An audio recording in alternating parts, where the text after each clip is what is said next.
Joe, welcome to the RIFF, man. How you doing? Thank you for having me. I'm doing very well. I guess what is your saying? Say my name. Say his name and he appears. Say his name and he appears. See, just like that. So good to see you, man. So you got Bound for Glory coming up this weekend here in Detroit. So tell me about that. So this is a huge opportunity for myself, and it's a huge event for TNA Wrestling. This is already the highest grossing U.S. event for TNA Wrestling this year, so it's huge, and it's an honor to be in the world title match on that show. This is my first opportunity at the World Championship. It's been an incredible year for me, an incredible year for TNA Wrestling, and we're on a hot streak right now, so long may it continue. Yeah, I was thinking about that earlier. So when exactly did your wrestling career begin? 2013, January 1st, 2013. Okay, so just over 11 years ago. Yes. Thereabouts. Yeah, and so this is your peak right now. This is as high as the mountain's gone so far? I wouldn't say it was the peak, because I think what's about to come is, I think it's, well, so far, right? So far. Yeah. So far. Yeah, I've heard you talk, so I'll just throw it out there. The John Cena thing, it like made worldwide news everywhere. Was there a question? That's a statement. Sometimes you got to throw out the statements to see what happens. But you're talking about John Cena perhaps fighting him if things go well for you this weekend.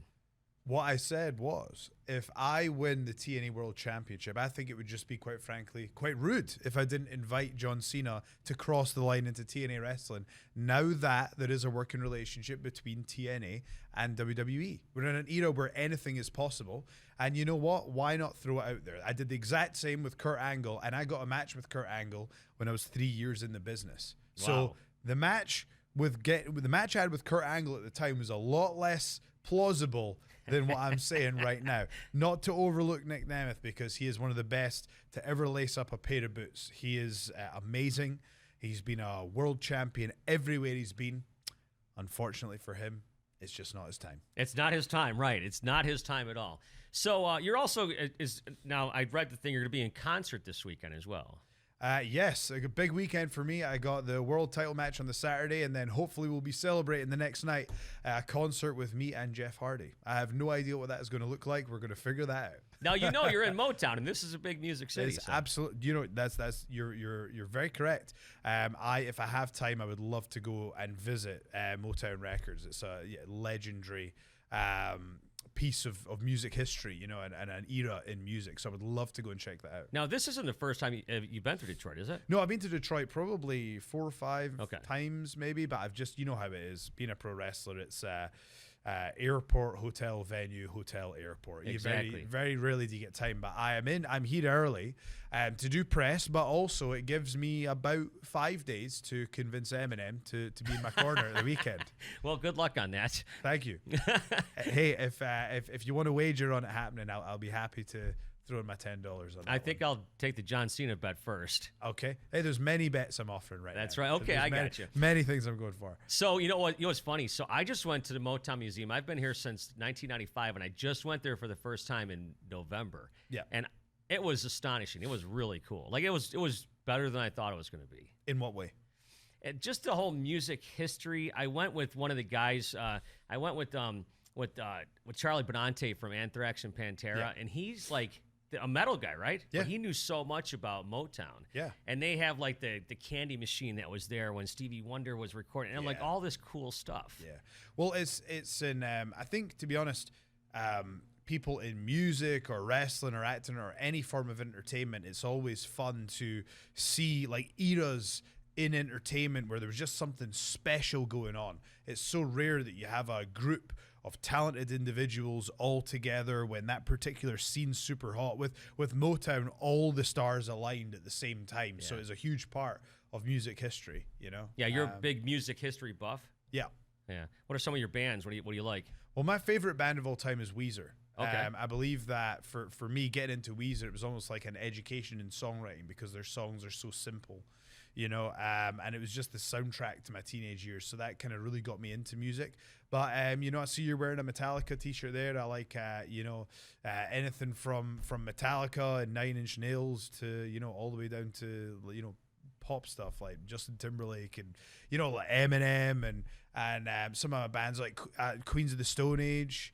Man, it's so hard to pluck names out of the hat here. Just there's so many bands that I love. I was big into guitar bands. That was my thing. And yeah, there's a lot of influences for me. I will say the Eminem is an influence for me, actually, with the comedy videos that I've made and stuff. No, Eminem's great. Yeah. You know, I got into him years ago. He's super clever. And I always kind of likened it to watching an episode of like The Simpsons or Family Guy, where it was like you're thinking about the line he said, and he's already 3 lines ahead of you. Yes, he is. You know, he clearly has genius intellect. It's just an insane talent. You know, so it's very cool to be in Detroit, where there is a huge amount of musical history. And, you know, maybe let's create some professional wrestling history this Saturday. There's been a lot of professional wrestling history here, as you know. Absolutely. From the past. Yeah, you just mentioned that Weezer was like kind of the soundtrack of your high school. What about when you were growing up? Were you watching wrestling in high school? So I started getting hooked on wrestling when I was sort of 13, 14. That was sort of the age where it really became everything, you know. And who were your guys? The Rock was the reason I got into the business. I was a fan of The Rock before wrestling. So I got one of the video games back in the day, and I would only go The Rock, you know. I would load what you could do is you would, in that game, you would have finishers, and I would go The Rock, load up 5 finishers, and I'd be like, you know, Dad, come and play this game with me. And he'd be like, right, what are we doing here? I've got my 5 finishers loaded. Kick, rock bottom, kick, you know, or whatever. No, it's people's elbow. 5 people. Kick, 5 people's elbows, pin, happy days. So I went from the video games to getting into wrestling, and from there I got so into it I started to discover the Wrestling Channel, which is that had, you know, TNA and Ring of Honor and a whole bunch of different promotions, and that's when I started to discover my love for TNA wrestling when I was about probably 15. Yeah. Yeah. I got back into it. Of course, I'm a lot older than you, but I got back into it in the Attitude Era and stuff. Then that's what, you know, really culminated with the Rock and Austin and Undertaker and all those guys. And it was right here in Detroit, I don't know if you recall, where the Rock threw Austin's belt off the bridge and then threw Austin off the bridge. That's where that was. Damn. There you go. Wrestling history as well. Yeah. See? And this is also the town where Stone Cold drove the Zamboni into the ring. Okay, that's a moment right there. Yeah. That's a moment right there. So there's been a few. Yeah. Yeah, so what else you got going on this weekend? It's pretty stacked at the moment. Got to be honest. Got the show and the concert the next day, so focusing on those 2 things. I think when it's all said and done after the concert, I've been eating pretty clean for some time now, so I think I'm due a bit of a cheat meal after the show. Is there anything you would recommend here in Detroit? Yeah, of course, Detroit-style pizza right away. All right, well, that sounds good to me. What flavor? Well, I like mushrooms and pepperoni. That sounds good to me. Have you ever had Detroit-style pizza? I have not. I have not. So it's that like sounds thick, like an inch. Yep, that sounds right up my street. So where should I go to get that? Well, Buddy's, of course. That's right from here in Detroit. Of course. Buddy's, Detroit-style pizza, pepperoni and mushroom. Hopefully that will be a celebratory pizza and not one that I'm upset about eating, you know, after the weekend. We got to make it happen. We got to have the title win on Saturday, the celebration concert on Sunday, and the celebratory Detroit-style pizza. That's right. And you know, it's funny you talk about cheat meals because Nick, he's really shredded. He's ripped. Yeah. When's the last time you had a cheat meal? Has it been a long time?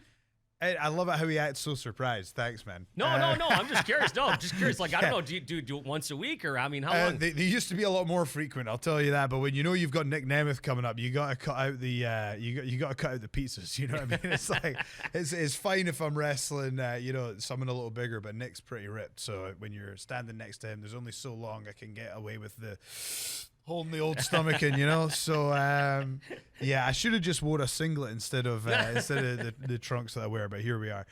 So for me, the last cheat meal I had, I think, was probably 2 weeks ago, and it's for a food show I have for TNA Wrestling called Food Fight. I was on Times Square, and I managed to track down the hot dog stand that Bill Gates ordered his hot dog from. Oh, no kidding. So I thought, you know, I'll try that one. Yeah. And it was fine. Yeah. Well, for a cheat meal, it's got to be excellent. Yeah. You know. Yeah. So, what was it like the first time you came over here to the States? Oh, the first time to the States. So I'm trying to think what was the first time I came here to the States was when I was doing music before wrestling, and I got on that plane. It was for a meeting with Sonny, and I was so convinced. I was like, "This is it. This is it." And I remember just like getting into the meeting, and they were like, "Nah, you know, getting on the plane thinking, oh, this, you know, you're going to be the next Springsteen. That's it.